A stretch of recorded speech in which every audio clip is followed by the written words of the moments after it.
Jejak di Balik Kabut. Audiobook novel silat. Cerita, Esa Mintarja. Bab 51.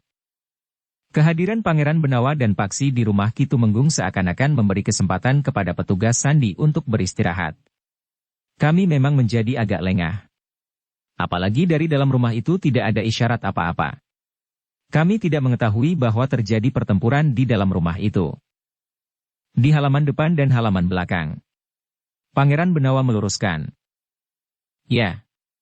Di halaman rumah itu. Namun tiba-tiba saja seorang petugas Sandi melihat Harya Wisaka melarikan diri lewat halaman belakang.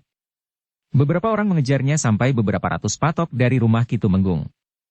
Tiba-tiba saja Harya Wisaka berhenti, dan terjadilah pertempuran itu.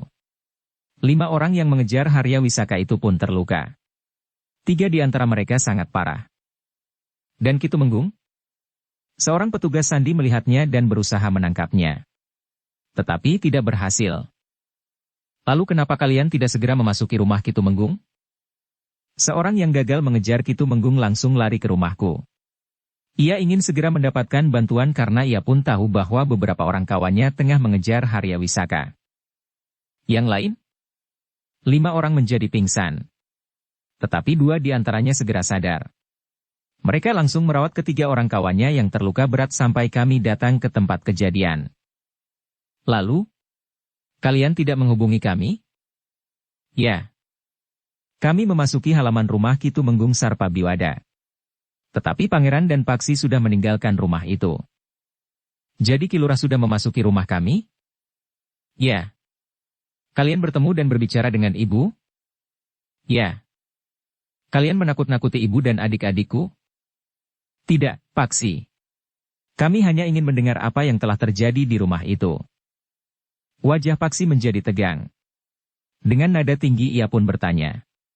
Apakah sekarang masih ada prajurit atau petugas Sandi yang berada di rumahku? Untuk mengamankan rumah itu, Paksi, ada sekelompok prajurit yang berjaga-jaga di sana. Ibuku akan menjadi ketakutan. Ia akan tertekan. Kenapa rumah itu harus dijaga? Kami justru ingin mengamankan rumah itu. Ki Tumenggung dan Harya Wisaka mungkin akan datang kembali. Apa artinya sekelompok prajurit Sandi? Jika Harya Wisaka datang lagi ke rumah itu bersama ayah, maka Ki Lurah akan mengorbankan para prajurit itu lagi sebagaimana kelima orang yang mengejar Harya Wisaka. Apalagi jika Harya Wisaka dan ayah datang bersama 1 atau 2 orang kawan.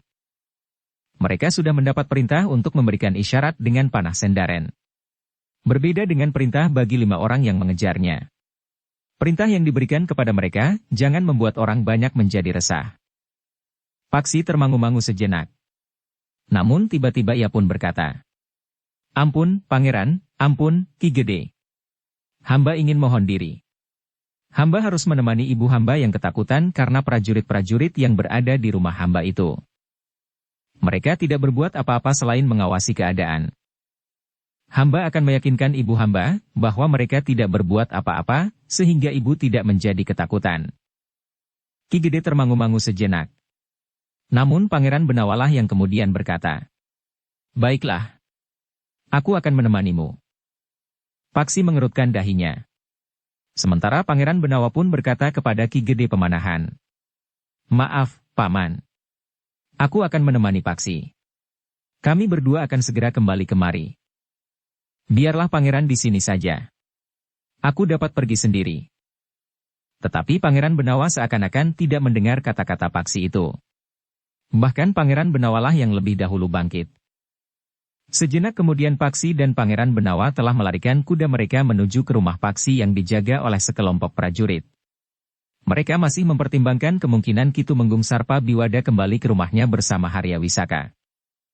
Sepeninggal Paksi dan Pangeran Benawa, Ki Gede pun bertanya kepada Ki Surapada.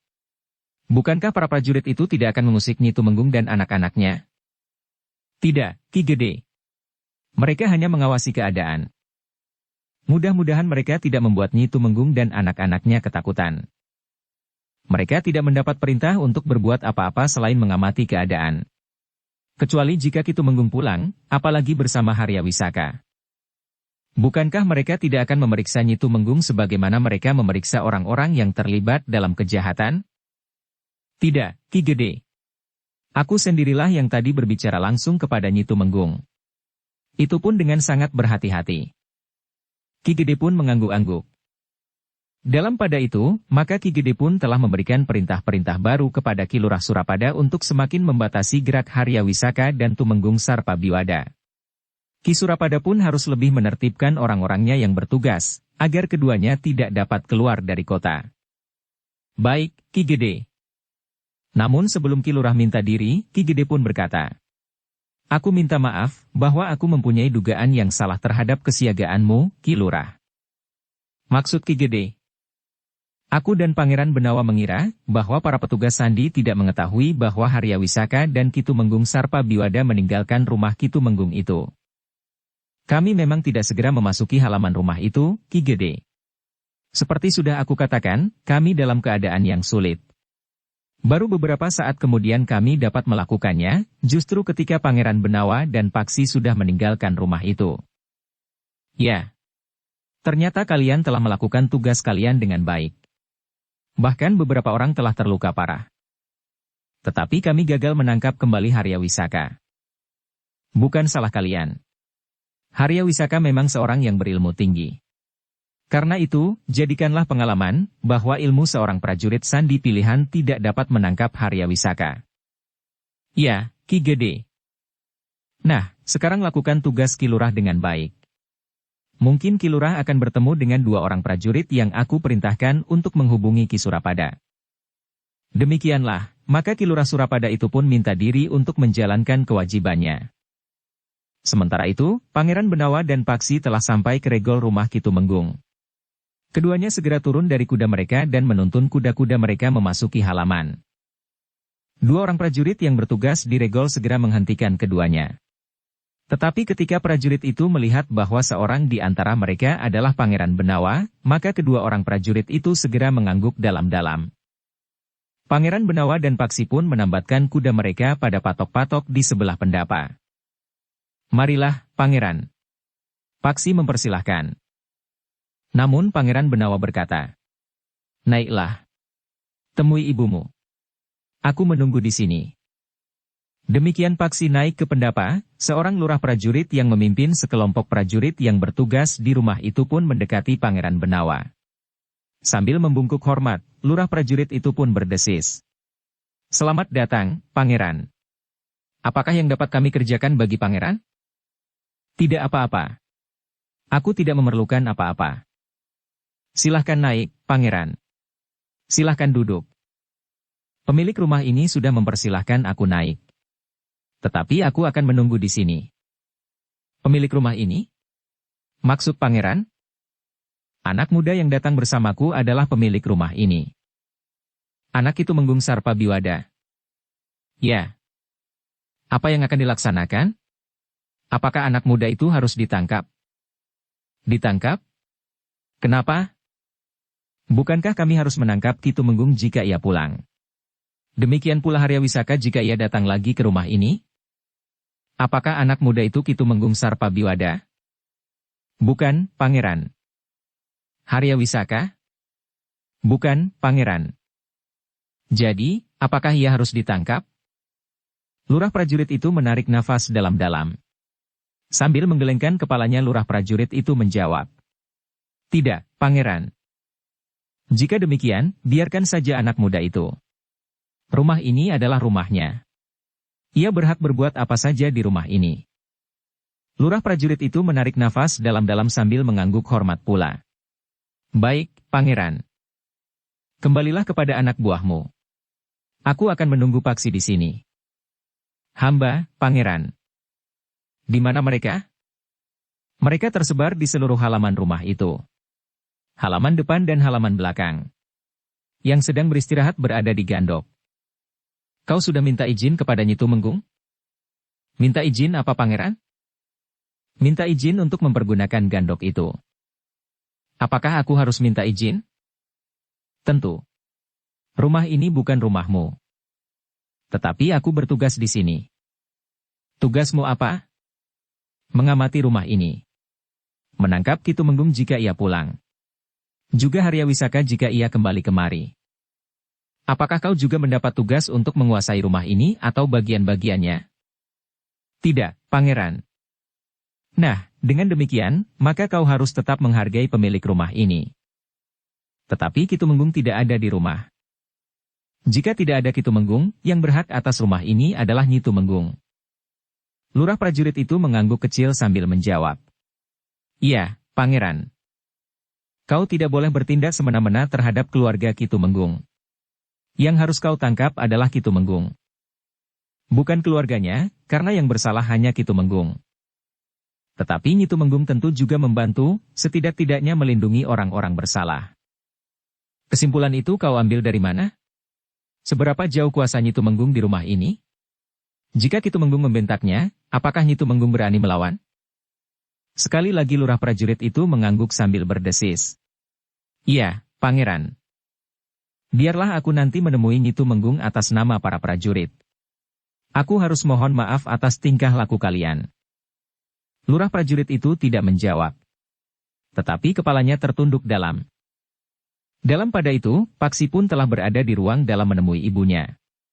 Dengan mata yang basah Nyi Tumenggung pun berkata. Mereka datang sepeninggalmu. Mungkin kau masih berada beberapa puluh langkah saja dari rumah ini. Mereka menguasai seisi rumah dan mengawasi segala sudut.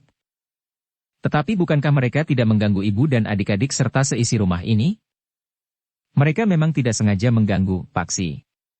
Tetapi kehadiran mereka serta sikap mereka terasa agak asing.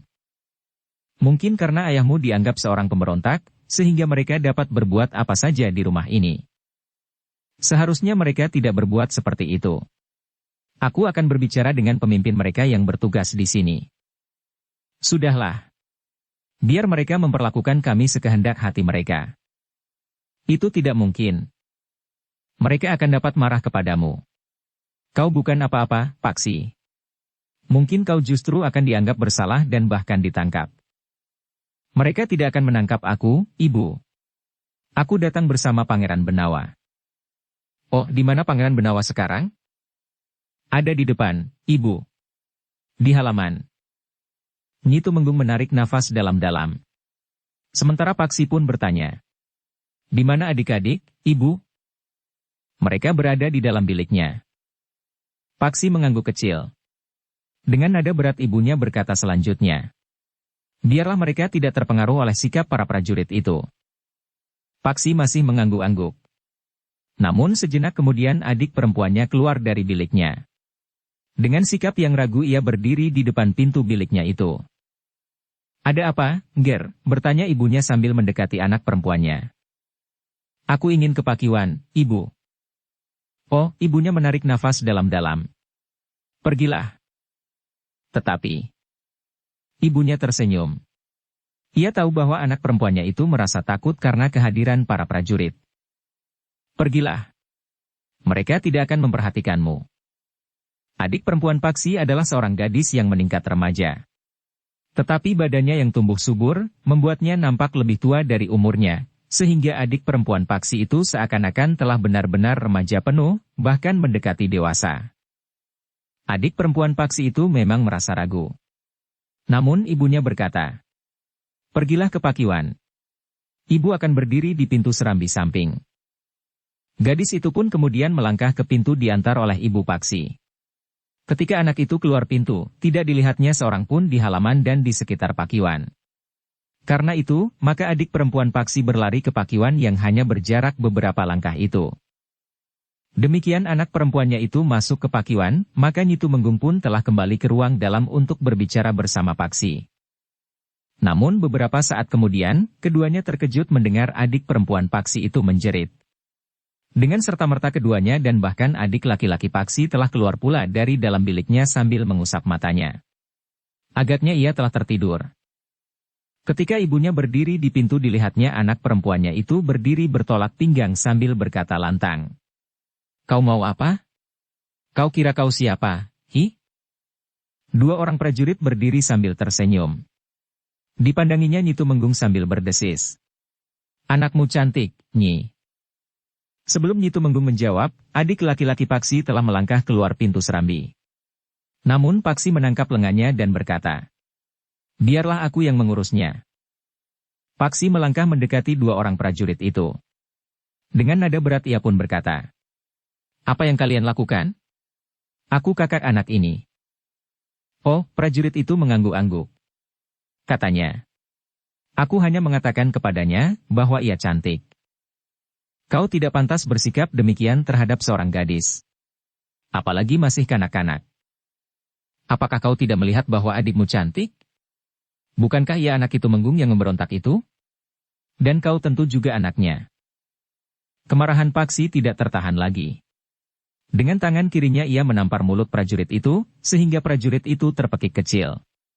Selain terkejut, sentuhan tangan Paksi terasa sakit sekali. Prajurit yang lain dengan cepat bertindak. Ia pun segera meloncat dengan menjulurkan tangannya untuk memukul wajah Paksi. Tetapi Paksi mengelak. Tangan itu tidak menyentuhnya. Namun justru tangan Paksi yang terjulur memukul dada itu. Prajurit itu terdorong beberapa langkah surut. Tubuhnya terhuyung-huyung beberapa langkah. Sementara itu kawannya yang seorang lagi telah bersiap. Ia merasakan cairan hangat meleleh di pipinya. Ketika ia mengusap dengan punggung telapak tangannya, ia melihat darah yang segar. Sejenak kemudian, Paksi harus berhadapan dengan dua orang prajurit yang marah. Seorang di antara mereka berkata kasar, "Kau anak Sarpa Biwada.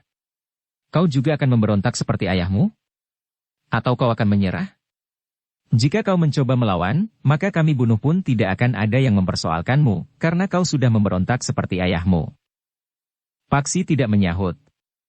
Tetapi tiba-tiba saja ia meloncat sambil memutar tubuhnya. Kakinya terayun mendatar mengarah ke dada. Prajurit itu tidak sempat mengelak. Kaki Paksi menghantam dadanya dan melemparkannya beberapa langkah. Prajurit itu jatuh terkapar di tanah. Namun betapapun Paksi marah, tetapi ia masih dapat mengekang dirinya sehingga ia tidak mempergunakan tongkatnya meskipun tongkatnya itu ada di genggaman tangannya. Kedua orang prajurit itu tiba-tiba saja merasa ngeri melawan Paksi. Karena itu, seorang di antaranya telah bersuit nyaring. Beberapa orang prajurit pun berdatangan. Mereka tidak bertanya apa-apa. Tiba-tiba saja mereka telah mengepung Paksi. "Siapakah anak ini?" bertanya seorang prajurit yang baru saja datang dari halaman belakang. "Anak pemberontak itu," jawab prajurit yang mulutnya berdarah. Prajurit yang baru datang itu pun menarik pedangnya sambil menggeram. "Menyerahlah. Kau kami tangkap." Tetapi sebelum mulutnya terkatup, tongkat Paksi pun telah terjulur dan berputar dengan cepat. Prajurit itu terkejut. Tiba-tiba saja pedangnya telah terlempar dari tangannya. Para prajurit yang lain yang mengepungnya terkejut pula. Mereka pun dengan serta-merta telah menarik senjata mereka pula. Dalam pada itu, adik perempuan Paksi telah berlari memeluk ibunya. Sementara itu, adik laki-laki Paksi telah berlari ke ruang dalam untuk mengambil sebuah tombak pendek yang masih berada di pelonconnya, sedang tombak pendek yang satu lagi telah dibawa oleh ayahnya yang melarikan diri. Tetapi ibu Paksilah yang menahan anak laki-lakinya. Katanya, "Jangan, Ger. Kau masih terlalu kanak-kanak untuk melibatkan diri dalam perkelahian itu. Aku tidak akan membiarkan Kakang Paksi mengalami cedera. Kita lihat saja, apakah kakakmu cedera. Jika kakakmu cedera kau harus menyampaikannya kepada Pangeran Benawa yang berada di halaman depan." Adik laki-laki Paksi itu termangu-mangu sejenak. Sementara itu, Paksi tidak dapat lagi menghadapi para prajurit itu tanpa mempergunakan tongkatnya. Dengan demikian, maka telah terjadi pertempuran antara Paksi dengan beberapa orang prajurit. Namun ternyata bahwa kemampuan Paksi sangat mengejutkan para prajurit itu. Dengan tangkasnya Paksi berloncatan sambil memutar tongkatnya. Sekali-sekali tongkatnya telah melemparkan senjata para prajurit itu. Namun yang lain sempat memungut senjatanya kembali. Tetapi akhirnya para prajurit itu mengakui bahwa mereka tidak akan segera dapat menangkap Paksi, karena Paksi mempunyai ilmu yang tinggi. Karena itu, maka salah seorang di antara para prajurit itu pun segera berlari ke halaman depan, mencari lurahnya. "Ada apa?" bertanya lurah prajurit itu. Anak Sarpa Biwada mengamuk. "Hi!" Lurah prajurit itu tidak menunggu prajurit yang memberikan laporan itu mengulanginya. Ia pun segera berlari sambil berteriak. "Tunjukkan di mana anak itu." Prajurit yang memberikan laporan itu segera mengikutinya sambil berteriak. Lewat seketeng sebelah kiri, Ki Lurah. Pangeran Benawa yang duduk di tangga pendapa mendengar laporan itu pula. Ia pun segera mengerti, tentu Paksilah yang dimaksud. Karena itu, maka ia pun segera berlari mengikuti lurah prajurit itu. Sebenarnya lah, bahwa Paksilah yang bertempur melawan beberapa orang prajurit. 2 orang prajurit justru telah terluka oleh tongkat Paksi. Seorang lagi perutnya menjadi mual dan yang lain berada dalam kegelisahan. Ketika lurah prajurit itu datang, maka para prajurit pun menyibak. Anak Tumenggung Sarpabiwada, kenapa kau tiba-tiba menjadi gila dan melawan para prajurit? Kau tahu bahwa dengan demikian kau telah ikut pula menjadi pemberontak dan harus ditangkap dan dihukum sebagai seorang pemberontak. Paksi termangu-mangu sejenak. Kemudian dengan lantang ia pun menjawab. Persoalannya sama sekali tidak ada hubungannya dengan pemberontakan. Tetapi apakah kau akan membiarkan prajurit-prajuritmu, prajurit-prajurit Pajang, tidak tahu diri dan bersikap tidak tahu adat? Kenapa dengan prajurit-prajuritku? Kau tentu pemimpin para prajurit yang ada di sini. Ya, jawab lurah prajurit itu. Bertanyalah kepada prajurit-prajuritmu. Apa yang telah mereka lakukan? Lurah prajurit itu termangu-mangu sejenak. Dengan ragu-ragu ia pun bertanya kepada para prajurit. Apa yang telah terjadi? Orang yang tertua di antara para prajurit itu pun menyahut. Kami tidak tahu apa maksudnya. Tiba-tiba saja anak itu menyerang para prajurit. Tetapi Paksi segera menyahut. Bertanyalah kepada prajuritmu yang terluka itu. Apa yang kau lakukan? Aku tidak apa-apa. Aku sedang mengawasi daerah ini. Kau pengecut yang paling licik. Aku tidak tahu kenapa tiba-tiba saja kau menyerangku dari belakang. Inikah watak para prajurit Pajang? Suara Paksi terdengar mengguruh. Namun kemudian Pangeran Benawa yang melangkah mendekatinya sambil bertanya. Apa yang sudah dilakukannya, Paksi? 2 orang prajurit itu sudah mengganggu adik perempuanku. Mereka menganggap bahwa karena adik perempuanku itu anak Ki Tumenggung Sarpabiwada yang dianggap memberontak, maka ia dapat diperlakukan sekehendak hati mereka. Wajah Pangeran Benawa terasa menjadi panas. Ia pun kemudian berpaling kepada kedua orang prajurit yang telah terluka itu sambil berkata, kalian telah mencemarkan nama baik prajurit Pajang. Kalian tahu akibatnya. Kalian dapat digantung di halaman depan rumah ini jika aku memerintahkan. Tetapi, Pangeran, potong lurah prajurit itu. Tidak ada yang dapat menghalangi aku. Kau dengar Ki Lurah. Atau kau ingin membela dan melindungi kedua prajuritmu yang gila itu? Ampun, Pangeran. Hamba tidak bermaksud demikian. Apa yang ingin kau katakan? Apakah yang dikatakan oleh anak Ki Tumenggung itu benar? Ia sahabatku. Aku percaya kepada kata-katanya. Kau dengar, Ki Lurah. Hamba dengar, Pangeran. Sekarang, bawa orang-orangmu pergi. Maksud Pangeran? Bawa orang-orangmu pergi. Ki Lurah, apakah kau tidak mendengar? Hamba mendengar, Pangeran. Tetapi hamba ditugaskan untuk berjaga-jaga di rumah ini. Siapa yang memerintahkan kalian berjaga-jaga di rumah ini, Ki Lurah? Ki Lurah Surapada. Siapa yang memerintahkan kalian pergi? Pangeran Benawa. Kata-kataku lagi. Lakukan perintahku. Kau sudah melanggar unggah-ungguh. Kau yang bertanggung jawab atas tingkah laku prajuritmu. Apakah sudah wataknya prajurit Pajang mengganggu anak-anak perempuan? Apakah sudah wataknya prajurit Pajang mempergunakan rumah orang lain untuk kepentingannya tanpa minta izin? Kau sudah mempergunakan gandok itu sebelum kau minta izin Nyi Tumenggung. Lurah prajurit itu menundukkan kepalanya. Bawa orang-orangmu pergi. Tetapi persoalanku dengan kedua prajurit itu belum selesai. Ia telah mengotori nama kesatuan prajurit Pajang, khususnya kesatuanmu. Kau harus segera menghadap Ki Lurah Surapada. Laporkan peristiwa ini. Yang dapat kau lakukan kemudian adalah mengawasi rumah ini dari luar dinding halaman. Ki Lurah itu termangu-mangu sejenak. Namun Pangeran Benawa pun membentak. Kau dengar? Hamba, Pangeran. Jika perbuatan seperti itu terjadi lagi, maka aku biarkan Paksi membunuh kalian semuanya. Ki Lurah itu pun segera menyembah. Dipanggilnya semua prajuritnya dan diperintahkannya mereka keluar dari halaman untuk mengawasi rumah itu dari luar lingkungan dinding rumah Ki Tumenggung Sarpabiwada. Demikian para prajurit itu pergi, maka Nyi Tumenggung itu pun kemudian menghadap Pangeran Benawa sambil berdesis. Terima kasih, Pangeran. Mereka akan berjaga-jaga di luar, Bibi. Jika para prajurit itu kembali memasuki halaman rumah ini, maka merekalah yang telah memberontak dengan melawan perintahku. Hamba, Pangeran. Nah, sekarang perkenankan kami kembali menemui Paman Pemanahan. Kami pun harus memberikan laporan kepada Paman Pemanahan agar Paman tidak memberikan perintah yang bertentangan dengan perintahku. Hamba, Pangeran. Paksi pun kemudian berkata kepada ibunya. Ibu, aku mohon diri untuk kembali menghadap Ki Gede Pemanahan. Ibunya mengangguk sambil menjawab. Baiklah, Paksi. Tetapi berhati-hatilah. Ya, Ibu. Namun adik perempuannya tiba-tiba bertanya. Ibu, apakah Kakang Paksi akan pergi? Ya, Nger. Kakang Paksi harus menghadap Ki Gede Pemanahan. Jika para prajurit itu nanti kembali, Pangeran Benawalah yang menyahut.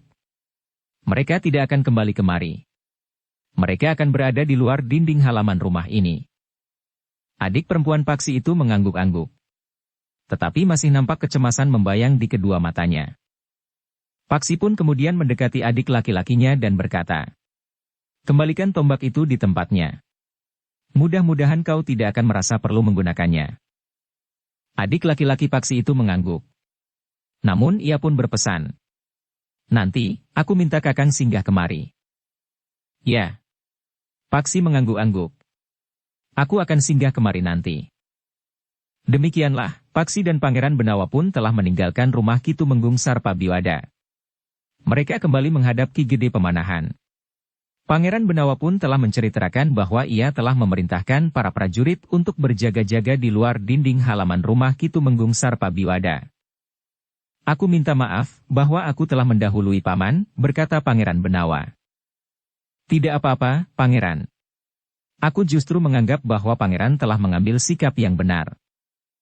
Aku telah mengatakan kepada kedua orang prajurit yang mencoba mengganggu adik perempuan Paksi, bahwa persoalannya masih belum selesai. Ya. Aku akan memerintahkan Ki Lurah Surapada untuk memanggil prajurit itu. Terserah kepada Paman, hukuman apa yang akan Paman berikan.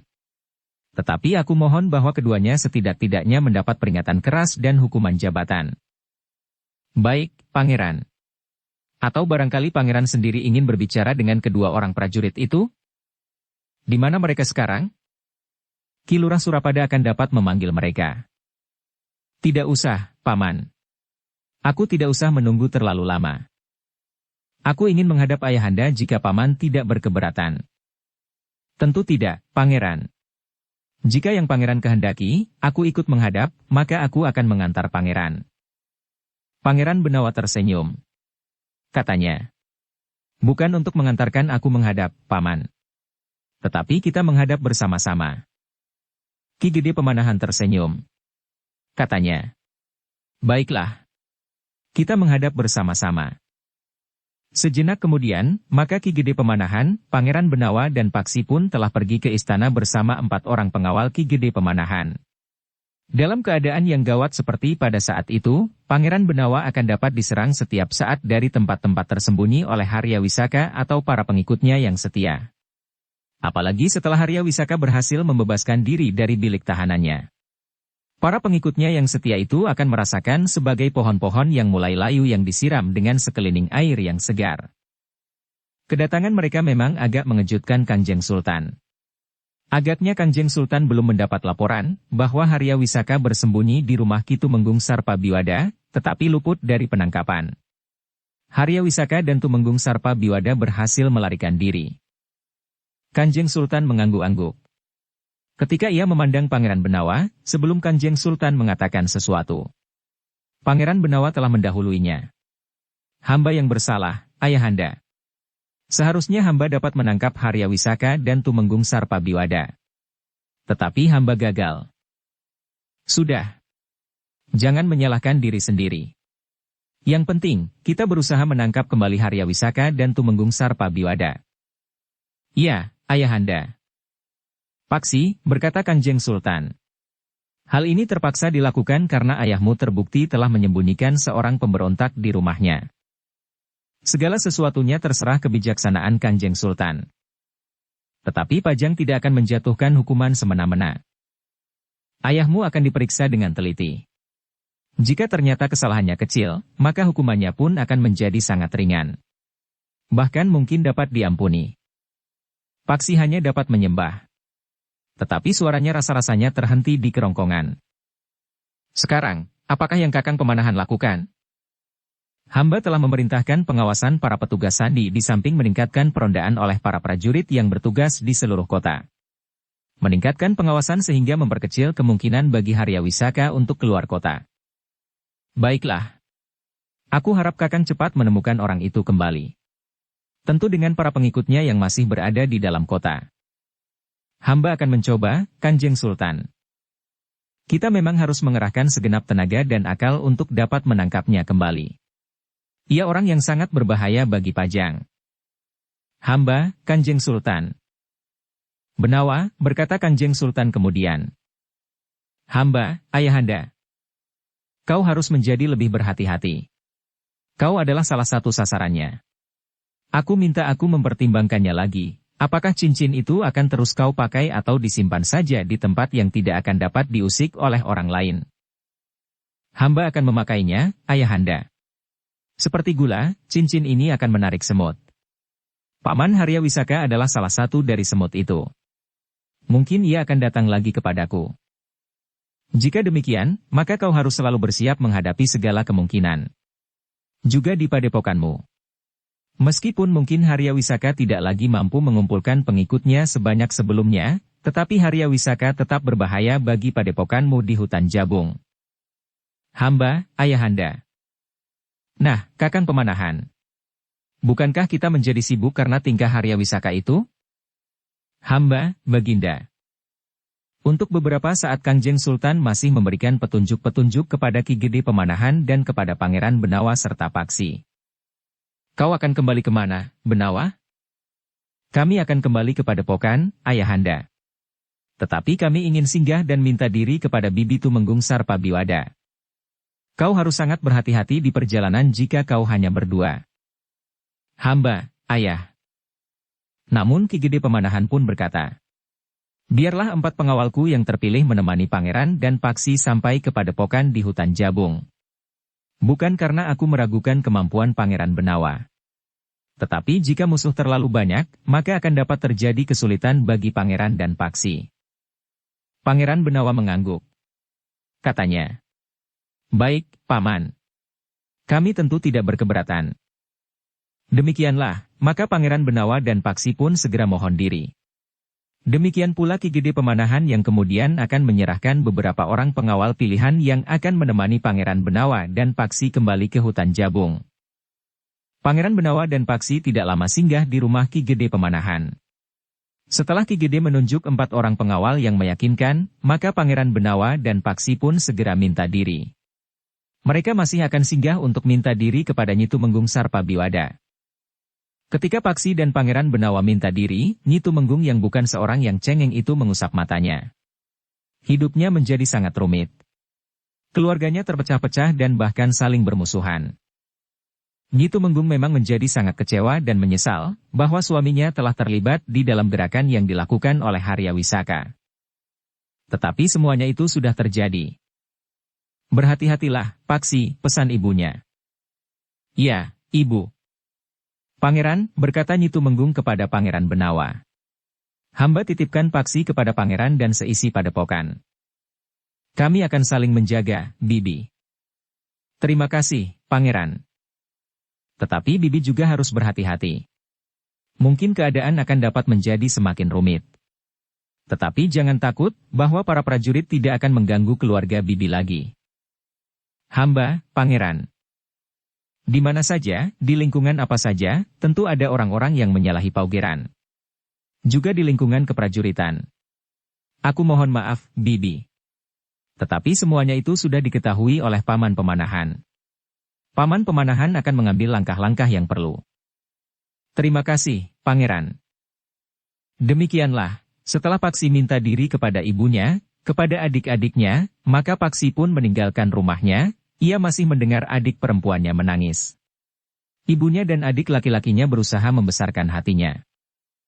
Sejenak kemudian, Paksi dan Pangeran Benawa telah berpacu menuju ke hutan Jabung. 4 orang prajurit pilihan menyertai mereka. Namun ternyata mereka tidak mengalami hambatan apapun di perjalanan. Mereka sampai di padepokan setelah hari gelap dengan selamat. Mereka memasuki padepokan setelah lampu-lampu minyak serta oncor jarak di regol dinyalakan. Ki Panengah, Ki Waskita, Raden Sutawijaya serta para cantrik menerima keduanya dengan dada yang berdebar-debar. Rasa-rasanya mereka ingin segera tahu apa yang telah terjadi. Pangeran Benawalah yang kemudian bercerita tentang apa yang telah ditemuinya bersama Paksi di Pajang. Tentang Haryawisaka yang ternyata memang bersembunyi di rumah Paksi. Tentang Haryawisaka yang berhasil lolos dan tentang Ki Tumenggung yang melarikan diri dari rumahnya. Ki Panengah, Ki Waskita, Raden Sutawijaya dan mereka yang lain mendengarkan cerita Pangeran Benawa itu dengan sungguh-sungguh. Aku menyesal sekali bahwa aku tidak dapat menangkap Paman Haryawisaka, berkata Pangeran Benawa kemudian. Tetapi itu bukan salah Pangeran, berkata Ki Waskita. Kita semuanya mengetahui bahwa Haryawisaka adalah orang berilmu tinggi, sehingga kemungkinan untuk melepaskan diri dari tangan pangeran memang besar. Kecuali jika Haryawisaka itu tanggon. Bertempur sampai akhir. Pangeran Benawalah yang mengangguk-angguk. Ia pun kemudian juga bercerita tentang Ki Tumenggung yang juga sempat melarikan diri. Itu juga bukan salah Paksi, berkata Ki Waskita. Ikatan keluarga yang ada antara Paksi dan Ki Tumenggung tidak dapat dikesampingkan begitu saja. Dan itu tentu dialami oleh setiap orang. Raden Sutawijaya menarik nafas panjang. Katanya, kalau saja waktu itu aku ikut. Sudahlah. Yang penting adalah menghadapi keadaan itu sebagai satu kenyataan, berkata Ki Panengah. Apakah keadaan itu akan berpengaruh terhadap kehidupan di padepokan ini? Mungkin sekali, Ki Panengah. Ayahanda dan Paman Pemanahan memperingatkan agar kita semuanya berhati-hati. Padepokan ini tentu masih tetap menjadi sasaran bidikannya. Peringatan itu harus kita perhatikan. Aku pun ingin memperingatkan Pangeran Benawa bahwa Haryawisaka tentu masih menginginkan cincin itu. Iya, Ki Panengah, sahut Pangeran Benawa. Ayahanda juga memperingatkan aku. Peringatan itu harus Pangeran perhatikan, berkata Ki Waskita. Pangeran Benawa tersenyum. Katanya, aku mengerti, Ki Waskita. Tetapi aku masih berniat untuk menjadikan cincin ini umpan bagi mereka yang bernafsu untuk menguasai masa depan. Bukan cincin itu yang akan menjadi umpan.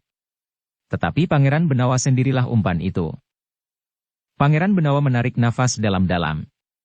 Sementara itu Ki Waskita berkata selanjutnya. Hanya satu peringatan, Pangeran. Seperti juga Ayahanda Pangeran memberikan peringatan. Bagaimanapun juga Pangeran ada di dalam lingkungan kami. Pangeran Benawa mengangguk-angguk. Nah, Pangeran dan Paksi tentu letih. Silahkan beristirahat dahulu. Nanti kita akan berbincang lagi, berkata Ki Panengah kemudian. Iya, Ki Panengah. Aku akan pergi ke Pakiwan. Demikianlah. Setelah Pangeran Benawa dan Paksi mandi dan berbenah diri, maka sambil makan malam, Pangeran Benawa dan Paksi masih saja mendapat pertanyaan-pertanyaan. Giliran para cantriklah yang lebih banyak berbicara. Mereka ingin lebih banyak mengetahui apa saja yang telah terjadi. Ki Kriyadama yang lebih banyak berada bersama para prajurit yang bertugas membantu membangun sebuah padepokan yang besar telah berada di bangunan induk pula. Ternyata Ki Kriyadama pun ingin mengetahui lebih banyak tentang Ki Tumenggung Sarpa Biwada dan tentang Haryawisaka. Ternyata peringatan Kangjeng Sultan dan Ki Gede Pemanahan itu banyak mempengaruhi sikap seisi padepokan itu. Ki Panengah, Ki Waskita, Ki Kriyadama dan kemudian juga pemimpin prajurit Pajang yang bertugas di Alas Jabung, memperhatikan peringatan itu dengan sungguh-sungguh. Di hari-hari berikutnya, maka pengawasan di sekitar padepokan itu pun semakin ditingkatkan. Hubungan dengan Pajang pun menjadi semakin sering untuk saling mendapatkan keterangan. Para penghubung seakan-akan hilir mudik antara Pajang dan Alas Jabung yang memang tidak terlalu jauh. Sementara itu, para petugas sandi di kota pun semakin meningkatkan pengamatan mereka. Namun mereka masih belum dapat menemukan persembunyian Harya Wisaka. Dengan demikian, maka Ki Gede Pemanahan pun berkesimpulan bahwa masih banyak pengikut setia Harya Wisaka yang berada di dalam kota. Mereka sama sekali tidak merasa takut mendengar ancaman hukuman berat bagi yang menyembunyikan Harya Wisaka. Namun para petugas sandi itu memperhitungkan bahwa Harya Wisaka masih berada di dalam kota. Para petugas sandi mengawasi dengan ketat setiap jalur jalan keluar kota. Bahkan pedati-pedati pun tidak luput dari pengamatan para petugas. Tetapi Harya Wisaka masih belum dapat diketemukan. Dalam pada itu, rumah Ki Tumenggung Sarpa Biwada masih saja diawasi oleh para prajurit. Namun yang tugasnya kemudian telah dilimpahkan kepada para petugas sandi. Tetapi dari hari ke hari, tidak ada tanda-tanda bahwa Ki Tumenggung Sarpa Biwada akan pulang. Suasana rumah itu semakin lama menjadi semakin muram. Sepekan setelah Ki Tumenggung Sarpa Biwada meninggalkan rumahnya, Paksi telah mengunjungi ibunya. Tidak bersama Pangeran Benawa, tetapi bersama Raden Sutawijaya yang juga ingin menghadap ayahnya setelah sudah agak lama ia tidak pulang. Jantung Paksi terasa berdenyut semakin cepat ketika ia melihat ibunya yang kusut. Adik-adiknya yang muram. Maaf, Ibu, jika yang terjadi telah membuat rumah ini menjadi berduka. Ibunya tidak segera menjawab. Tetapi matanya menjadi berkaca-kaca. Semuanya tentu akan berakhir, Bibi, berkata Raden Sutawijaya. Mudah-mudahan keluarga ini akan segera menemukan keceriaannya kembali. Mudah-mudahan, Raden. Tetapi seandainya sebuah mangkuk, keluarga ini sudah retak. Apakah ada perkat yang akan dapat memulihkannya kembali? Mungkin, Bibi. Tetapi bukan berarti bahwa matahari tidak akan bersinar lagi di rumah ini. Mungkin dalam keutuhan yang lain dari yang terdahulu, tetapi tidak kalah nilainya. Aku dan anak-anakku memang harus menerima kenyataan ini. Sejak semula aku memang sudah menduga, bahwa pada suatu saat hukuman itu akan datang juga menimpaku, bahkan menimpa seluruh keluarga kami. Hukuman apa yang ibu maksudkan? Bertanya Paksi. Mata ibunya yang berkaca-kaca itu mulai menitikkan air yang bening. Tidak, Paksi. Maksudku, bahwa tidak selamanya hidup ini seperti biduk yang dikayuh di permukaan air yang tenang. Pada satu saat, angin akan bertiup dan mengguncang wajah air sehingga timbul gejolak-gejolak yang akan menggoncangkan biduk itu. Paksi mengerutkan dahinya. Ia merasakan keluhan ibunya itu jauh lebih dalam dari yang dikatakannya. Tetapi Paksi tidak ingin mengungkit luka di hati ibunya lebih dalam lagi. Untuk beberapa lama Paksi dan Raden Sutawijaya berada di rumah itu. Mereka berbincang dan berusaha membuat adik-adik Paksi sedikit cerah dengan gurau-gurau segar. Namun mereka tidak dapat terlalu lama berada di rumah itu.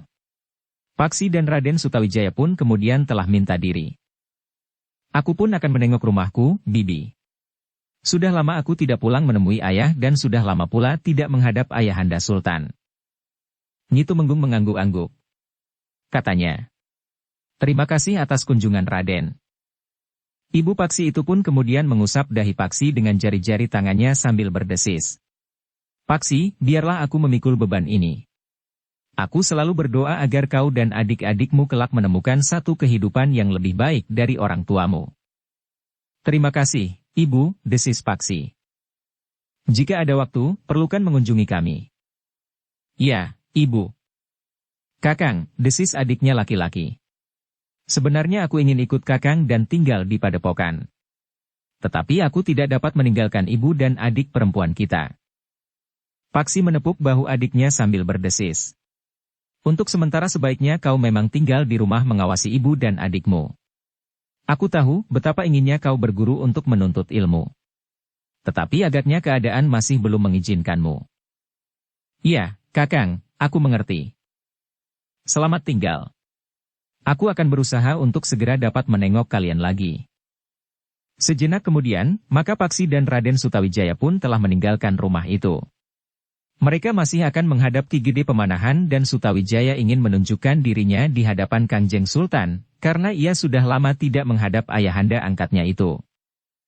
Paksi dan Raden Sutawijaya sempat bermalam semalam di rumah Ki Gede Pemanahan. Mereka merencanakan keesokan harinya, mereka akan kembali ke Padepokan di hutan Jabung. Namun pada malam itu, yang tidak diduga sama sekali oleh Paksi telah terjadi. Ternyata dengan kemampuannya yang tinggi, Ki Tumenggung dapat menyusup melewati pengawasan para petugas sandi masuk ke rumahnya meloncati dinding kebun belakang. Nyi Tumenggung terkejut sekali ketika ia mendengar dinding biliknya diketuk orang justru dari luar. Nyi, terdengar suara tertahan-tahan. Kakang Tumenggung, desis Nyi Tumenggung. Iya, Nyi. Aku. Buka pintu. Tetapi pintu dapur saja. Hati-hatilah. Rumah ini diawasi. Nyi Tumenggung pun segera bangkit. Dengan hati-hati ia pergi ke belakang langsung ke dapur. Malam sudah larut. Tidak ada orang di dapur. Lampu pun sudah padam. Namun karena Nyi Tumenggung sudah terbiasa berada di dalam dapur itu, maka Nyi Tumenggung pun berhasil menemukan pintunya tanpa menyalakan lampunya. Demikian pintu terbuka, maka Nyi Tumenggung melihat dalam keremangan malam, dua orang berdiri di depan pintu. Seorang di antara mereka langsung dikenalinya sebagai suaminya. Kakang, desis Nyi Tumenggung. Ki Tumenggung tidak langsung menjawabnya. Tetapi ia pun segera melangkah masuk sambil berdesis kepada kawannya. Cepat. Masuklah. Kawannya itu pun segera masuk ke dalam dapur yang gelap itu. Kau tidak usah menyalakan lampu, Nyi. Kami dapat melihat jelas dalam kegelapan. Nyi Tumenggung memang tidak menyalakan lampu. Katanya kemudian. Marilah, silahkan masuk ke ruang dalam. Aku hanya sebentar, Nyi. Kenapa hanya sebentar? Aku tidak ingin ditangkap dan disimpan di bilik tahanan seperti Haryawisaka. Jika aku yang menjalaninya, agaknya aku tidak akan mampu melepaskan diri sebagaimana Haryawisaka. Lalu, apakah maksud Kakang Tumenggung pulang malam ini jika Ki Tumenggung terancam bahaya? Aku akan mengambil anak kita. Maksud Kakang? Anak laki-laki kita harus menjadi orang yang pinunjul. Ia tidak boleh seperti ayahnya yang tidak berdaya dalam keadaan yang gawat seperti ini. Lalu, aku akan membawanya ke sebuah perguruan. Maksud Kakang, anak itu akan dibawa menyusul Paksi? Tidak. Aku tidak sebodoh itu. Paksi telah dipengaruhi oleh lingkungannya, oleh guru-gurunya dan oleh orang-orang dengki, agar melawan ayahnya. Tetapi Kakang berpihak pada Haryawisaka. Apapun yang aku lakukan, ia tidak boleh menentangku. Bahkan menjerumuskan aku ke dalam petaka. Jadi, apa yang akan Kakang lakukan sekarang? Aku sudah berhubungan dengan sebuah perguruan yang dapat dipercaya. Perguruan yang memiliki keunggulan dalam segala hal dari perguruan hutan jabung itu. Perguruan mana itu, Kakang? Maaf Nyi. Untuk sementara aku masih harus merahasiakannya. Jika aku menyebutnya, mungkin rahasia itu akan dapat didengar oleh orang lain. Apakah keberatannya jika tempat berguru anak kita diketahui oleh orang lain? Pertanyaan yang sangat bodoh, sahut Ki Tumenggung. Kau tahu bahwa aku sedang diburu sekarang. Jika tempat berguru anak kita diketahui, maka anak kita itu tentu akan diambil oleh pemanahan. Apakah anak kita juga dianggap bersalah? Bersalah atau tidak bersalah? Tetapi ia adalah anak seorang pemberontak. Kakang, jangan disesali. Bagaimana dengan Paksi? Ia juga anak pemberontak. Tetapi ia sudah menunjukkan pengkhianatannya kepada ayahnya untuk keselamatannya sendiri. Tentu bukan karena itu, Kakang. Sudahlah. Karena apapun juga, tetapi sekarang yang penting aku akan menyelamatkan anak laki-laki kita yang masih mungkin diselamatkan secara jiwani. Tentu saja juga secara kewadagan. Apakah itu berarti bahwa sikapnya kelak akan berbeda dengan sikap Paksi? Tentu. Aku tidak ingin anak kita yang seorang ini juga berkhianat terhadap ayahnya sebagaimana anak kita yang sulung. Kakang, apakah mungkin kelak pada suatu saat mereka akan berhadapan sebagai lawan? Ki Tumenggung termangu-mangu sejenak. Namun kemudian ia pun berkata, apa salahnya? Mereka masing-masing memiliki kepribadian mereka sendiri. Mereka mempunyai sikap sendiri, cita-cita sendiri dan kebenaran atas dasar keyakinan mereka sendiri-sendiri. Jangankan mereka bersaudara, sedangkan Paksi sudah berani menentang ayahnya. Tidak, Kakang. Aku tidak ingin perpecahan di antara keluarga semakin menjadi-jadi. Kita sudah terbelah. Jika anak itu tidak berpihak kepadaku, ia akan berpihak kepada Paksi. Nah, Apa bedanya menurut penglihatanmu atas keutuhan keluarga kita? Bukankah yang pecah itu tidak akan terpaut kembali? Biarlah yang retak sekarang tetap retak. Tetapi aku tidak mau melihat anak-anak kita akan berdiri berseberangan. Tetapi kau sudah melihatnya sekarang. Kau tidak usah menunggu kelak. Anakmu sudah berani melawan suamimu. Jika itu sudah terjadi, biarlah itu saja yang terjadi. Tidak. Jika aku tidak membawa anak laki-laki kita yang muda itu, maka kelak anak itu akan memusuhiku. Mungkin lebih parah dari Paksi dan bahkan mungkin anak itulah yang kelak akan membunuhku. Tetapi aku tidak mau melihat anak kita bermusuhan dan saling mendendam. Sudahlah. Biarlah aku yang menentukan. Tidak, Kakang. Jangan bawa anak itu. Diamlah. Aku akan membawanya. Jangan, Kakang. Ketika Ki Tumenggung melangkah ke pintu yang menuju ke longkangan, kemudian lewat butulan masuk ke serambi samping dan langsung masuk ke ruang dalam, Nyi Tumenggung itu pun telah menahannya dengan memegangi lengannya. Jangan, Kakang. Jangan bawa anak kita. Biarlah ia di rumah menemani aku. Tetapi Ki Tumenggung tidak menghiraukannya. Dikibaskannya tangan Nyi Tumenggung sehingga terlepas. Namun Nyi Tumenggung itu tiba-tiba mengancam. Kakang, aku tahu bahwa di luar ada beberapa orang prajurit atau prajurit sandi yang bertugas. Jika Kakang tetap berniat membawa anak kita, maka aku akan menjerit-jerit. Jadi, kau pun ingin aku mati? Tidak. Aku hanya ingin kau tidak membawa anakmu. Aku tidak peduli. Ketika Ki Tumenggung melangkah, maka sekali lagi Nyi Tumenggung memegangi lengannya. Ki Tumenggung pun menjadi jengkel. Dikibaskan Nyi Tumenggung lebih keras lagi, sehingga Nyi Tumenggung itu terpelanting dan jatuh menimpa amben bambu. Bagian belakang telinganya lah yang membentur waton amben yang terbuat dari bambu itu. Nyi Tumenggung tidak sempat menjerit. Tubuhnya pun kemudian jatuh terbaring di lantai dapur. Nyi. Ki Tumenggung pun kemudian berjongkok di sebelah tubuh Nyi Tumenggung. Dengan cemas ia memanggil-manggil istrinya yang terbaring diam. Ia menjadi pingsan, desis kawan Ki Tumenggung. Aku tidak bermaksud menyakitinya. Bukan salah Ki Tumenggung. Tetapi bagi kita ini adalah satu kebetulan. Ki Tumenggung dapat membawa anak Ki Tumenggung itu tanpa dihalangi oleh Nyi Tumenggung. Ki Tumenggung Sarpa Biwada termangu-mangu sejenak. Namun kemudian ia pun bangkit sambil berdesis. Baiklah. Marilah kita ambil anak itu. Bersambung ke bab 52. Dukung kami dengan subscribe, follow, like, komen dan share. Terima kasih.